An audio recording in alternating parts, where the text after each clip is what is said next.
ఆనందాన్ని వ్యక్తం చేయవలసిందిగా కోరుతూ ఆనరబుల్ సీఎం గారి సందేశం.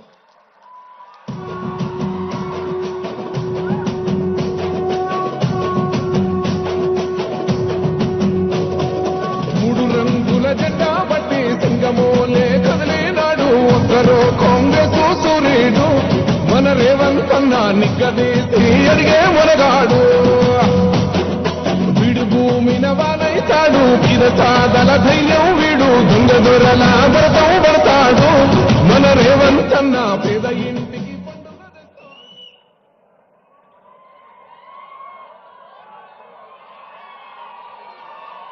ఉస్మానియా యూనివర్సిటీ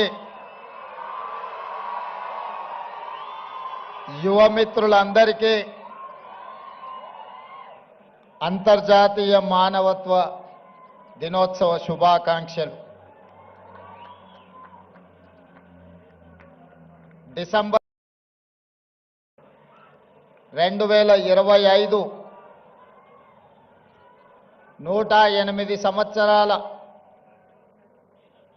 చరిత్ర కలిగిన భారతదేశంలోనే అత్యంత పురాతన యూనివర్సిటీలలో 7వ స్థానాన్ని, దక్షిణ భారతదేశంలో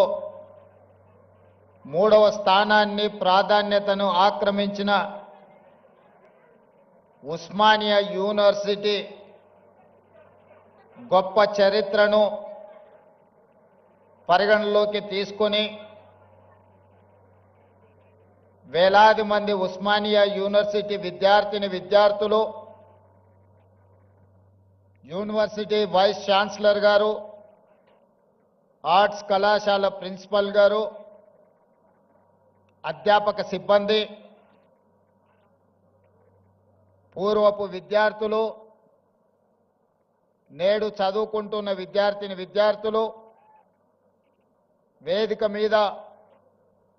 దాదాపుగా 60 సంవత్సరాల ఉస్మానియా యూనివర్సిటీకి సజీవ సాక్ష్యంగా ఉన్న పెద్దలు కేశవరావు గారు, మీడియా మిత్రులు, తెలంగాణ ఉద్యమకారులందరికీ కూడా మనస్ఫూర్తిగా అభినందనలతో కృతజ్ఞతలు తెలియజేస్తున్న మిత్రులారా, ఉస్మానియా యూనివర్సిటీకి రావాలి, ఆర్ట్స్ కళాశాల ముందు నిలబడి ఇక్కడ చదువుకుంటున్న విద్యార్థుల యొక్క ఆకాంక్షల్ని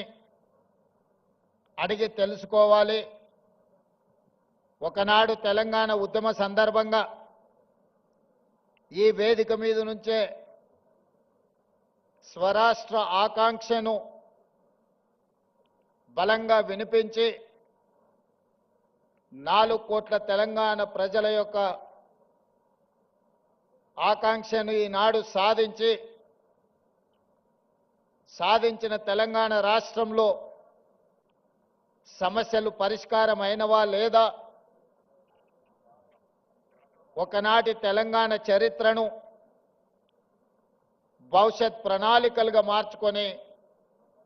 నిర్ణయాలు తీసుకోవాలని